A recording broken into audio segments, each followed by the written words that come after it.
Hey everybody, it's Ruben Lowing here in McAllen, Texas. It's Friday morning. The I gotta clean up my house. I gotta, it's purging stuff, and which is kind of hard. And but it's got to be done. Last night, and it's not the first time this happened, right? And I got two conflicting philosophies, I guess you'd say, that I'm dealing with. One, when I went through SEAL training the first time, there was this. I've told the story about this former Marine Corps drill instructor, NFO pilot.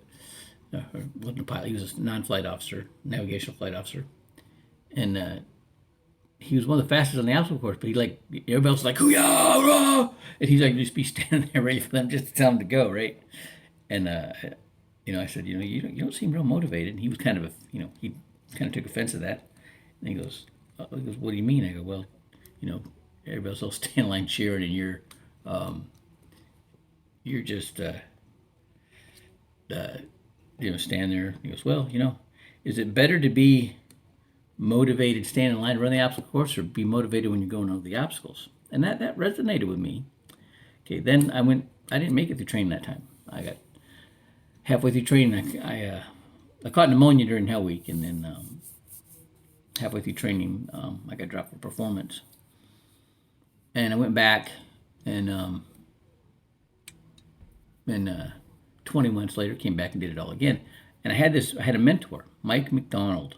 He was a master chief in the SEAL teams, 3 tours in Vietnam, plank owner at SEAL Team 6. I taught his son how to box. He liked the mindset I taught his son, right, in boxing, and that's what made him determined he was going to help me get back into training. He said, "You better, um, you better be the most motivated SOB in that class. I got friends that are instructors there, and they're going to call, and you better be smiling." So I'm smiling all the time. Whether they're putting me down for push-ups, I'm smiling, right? And then something happened that made me think that Big Brother was watching me right before Hell Week, and so I'm in Hell Week, thinking, that they got the scope, the satellites looking at me, right? And I'm smiling all the time in Hell Week, right?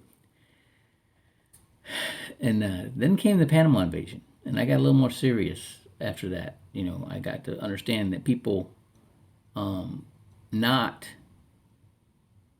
paying attention to the SOPs got my friends killed. And so after that, I became adamant about sticking to the plan. Okay, and I take that to this business, right? And I've really mastered the approach and contact. Right now, I got to work on mastering the appointments.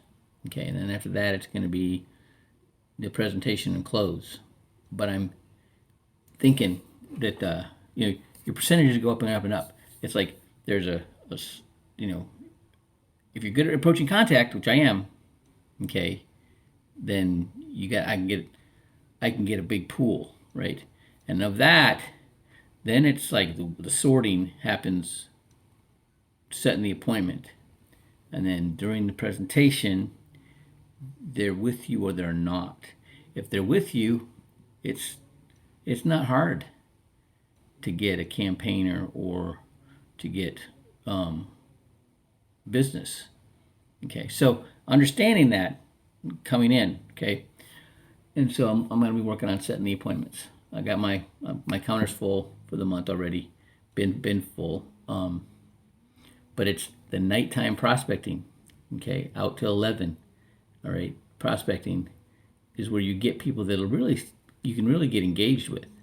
You're not meeting somebody at the cashier, in line for the cashier or the grocery store or or Walmart or whatever, right? It's somebody, you're out doing something that you like to do, and you're around other people like-minded people doing what you want to do. All right. I got to put into effect the like Master Chief McDonald's watching me, right? And put the smile on it. So I'm going to implement that in my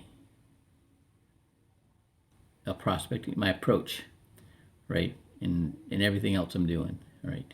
Even cleaning up the house. All right, have a great day.